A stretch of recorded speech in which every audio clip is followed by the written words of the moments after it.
Good morning student. आज हम करेंगे पठिक गद्यांश, जिसको बोल सकते हो आप अनसीन पैराग्राफ। ठीक है, सबसे पहले आपने देख लेना है कि लोग कहते हैं कि मेरा जीवन नाशवान है, मुझे एक बार पढ़कर लोग फेंक देते हैं। तो ये किसके बारे में क्या है? आपको मोस्टली जो है पैरा का जो सिरलेख है, पैरे का जो देना होता है टाइटल, वो आपको लाइनों में पढ़ के पता चल जाएगा कि किस चीज़ के बारे में कहा गया है। तो आपने क्या करना है, इसको पैरा को अच्छी तरह से पढ़ लेना है, क्योंकि मैं अगर पढ़ना शुरू करूँगी तो बहुत ज़्यादा टाइम हो जाएगा। तो हमारा फर्स्ट एमसीक्यू है, अखबार का जीवन नाशवान कैसे है। मतलब आप कहने हैं क्या बोलना है इससे लोग एक बार पढ़कर फेंक देते हैं। नाशवान इसलिए है ना, अखबार क्या क्या लाभ पहुँचाती है। तो आपने बोलना है उपरोक्त, जैसे सबके मन में समाज करती है, समाकर, ये वाला नहीं करना, सदाचार देने के अतिरिक्त लिफाफे बन सकते हैं।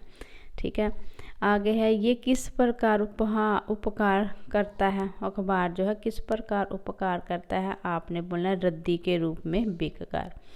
उपयोग शब्द का अर्थ क्या है। आपने बोलना काम में आने वाली। ठीक है, इसी तरह हमारा सेकंड पैरा है, नारी नर की शक्ति है और वह माता, बहन, पत्नी और पुत्री आदि के रूप में पुरुष में कर्तव्य की भावना सदा जगाती है। तो आपने जो ये पैरा अच्छी तरह पढ़ के इसके जो है एमसीक्यू का आंसर देना है, जैसे कि ये वाला है।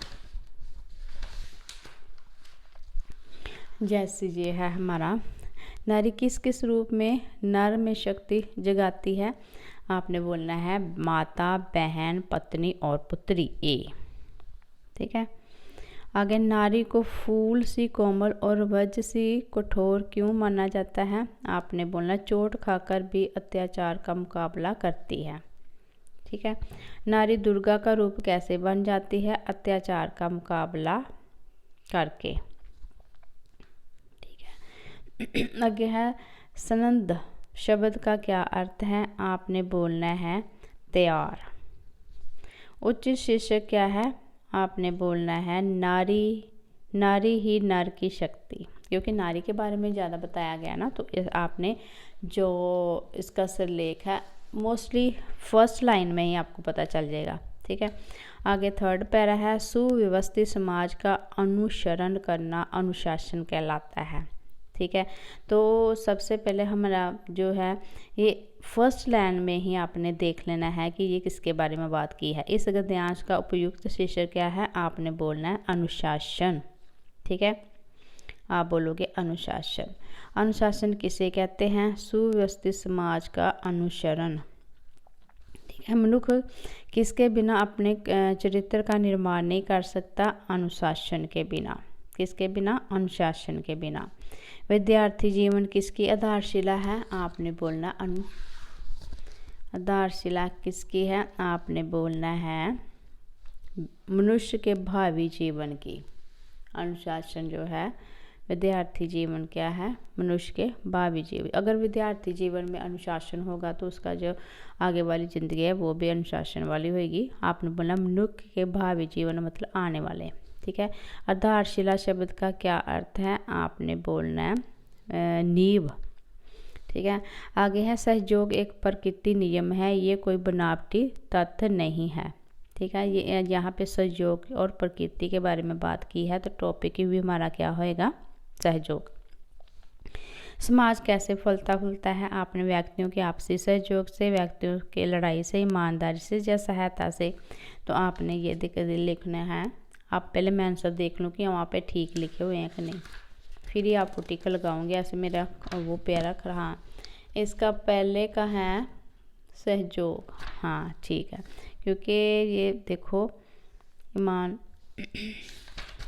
पहले का आंसर है ए, व्यक्तियों के आपसी सहयोग के, क्योंकि सहयोग के बारे में बात की है ना, तो व्यक्तियों के आपसी सहयोग के बारे में।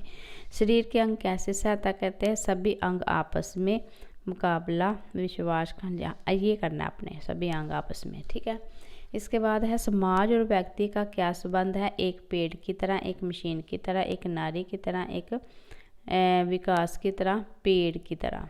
क्या करेंगे इसका, मशीन की तरह और एक नारी की तरह।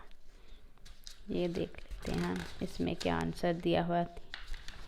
तो आपने आंसर देना है एक मशीन की तरह। अगर एक ही भी पुर्जा इसका नहीं चलता तो मशीन नहीं चलता। अनिवार्य शब्द का क्या अर्थ है, आवश्यक। उपयुक्त शीर्षक दीजिए, तो आपने बोलना है सहयोग। ठीक है, पीछे भी ठीक है, इसी तरह लिखा हुआ है। नेक्स्ट पैरा है, मनुष्य का जीवन कर्म प्रधान है। तो ये सारा पढ़ के हमने आंसर दे देना है। मनुष्य को किस भाव से सफलता और सफलता की चिंता किए बिना कर्तव्य का पालन करना चाहिए। आपने बोलना है निष्काम भाव से, मतलब बिना लालच से। मनुष्य का जीवन कैसा है, कर्म प्रधान। तो आपने लिखना है कर्म प्रधान। असफल व्यक्ति किस प्रकार की संपत्ति अर्जित करता है। तो आपने बोलना है कर्म रहित, मतलब कर्म किए बिना सफलता नहीं ना मिलती। अगर कर्म करेंगे तो फिर ही सफलता मिलेगी। अब अगर आप स्टूडेंट हो तो पढ़ोगे तो फिर ही आप कामयाब होंगे ना। परिश्रम शब्द का क्या अर्थ है, मेहनत, आराम, आलस्य या विश्राम। तो आपने पढ़ना है मेहनत। उपरोक्त गद्यांश का शीर्षक क्या है। तो आपने बोलना है सफल जीवन, नहीं, जीवन में कर्म का महत्व। ठीक है, आगे है, जब एक उपभोक्ता अपने घर पर बैठा इंटरनेट के माध्यम से विभिन्न वस्तुओं की खरीदारी करता है तो उन्हें ऑनलाइन खरीदारी कहा जाता है। इसमें कौन सी बात है, मतलब ऑनलाइन के बारे में बताया गया है। तो हमने इसका शीर्षक भी जल्दी से ढूंढ लेना है। ऑनलाइन खरीदारी किसे कहा जाता है। तो आप बोलोगे उपभोक्ता द्वारा घर पर बैठे इंटरनेट के माध्यम से विभिन्न वस्तुओं की खरीदारी। ठीक है, आप इंटरनेट के माध्यम से ऑनलाइन क्या क्या खरीद सकते हैं, फर्नीचर, किताबें, वस्त्र, खिलौने, जूते या सभी। आपने बोलना सभी। आगे है, क्रेडिट कार्ड से भुगतान करने के पश्चात यदि कोई अनियमितता पाई जाती है तो हमें क्या करना चाहिए। तुरंत संबंधित अधिकारी को इसकी सूचना देनी चाहिए, अपने दोस्तों को, अपने संबंधियों को, या चुपचाप। तो आपने बोलना तुरंत संबंधित अधिकारियों को इसकी सूचना देनी चाहिए। प्राथमिक शब्द का क्या अर्थ है। तो आपने बोलना है मसूल। हाँ, प्राथमिक, इसमें कोई भी नहीं, क्योंकि प्राथमिक होता है पहला, तो इसमें कोई भी नहीं है। ठीक है, उपयुक्त गद्यांश का शीर्षक क्या है, ऑनलाइन खरीदारी में सहजता। दूसरे ऑप्शन मैंने पढ़े नहीं है, पढ़ लेते हैं पहले। ठीक है, दूसरे ऑप्शन पढ़ने की जरूरत नहीं पड़ी। ठीक है, आगे है, सच चरित्र दुनिया की समस्त संपत्तियों में श्रेष्ठ संपत्ति मानी जाती है। तो इसमें चरित्र के बारे में बोला गया है। तो हम अच्छी तरह से इस पैरे को पढ़ेंगे, तो आप पढ़ लेना। तो मैं इसके MCQ करती हूँ। दुनिया की समस्त संपत्तियों में किसे सर्वश्रेष्ठ माना गया है, सचरित्र को। ठीक है, रावण को क्यों अपयश का सामना करना पड़ा, सीता के हरण के कारण, वेदों में महान यातना के कारण, वेदों का महान या ज्ञाता होने के कारण, अपार धन की संपत्ति या चरित्र। आपने बोलना है सीता का अपहरण करना।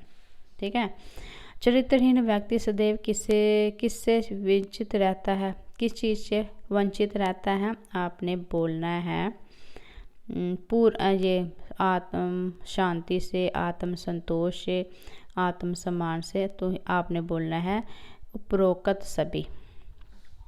श्रेष्ठ शब्द का क्या अर्थ है। आपने बोलना बढ़िया, सबसे बढ़िया या सबसे ज़्यादा। तो आपने बोलना है बढ़िया।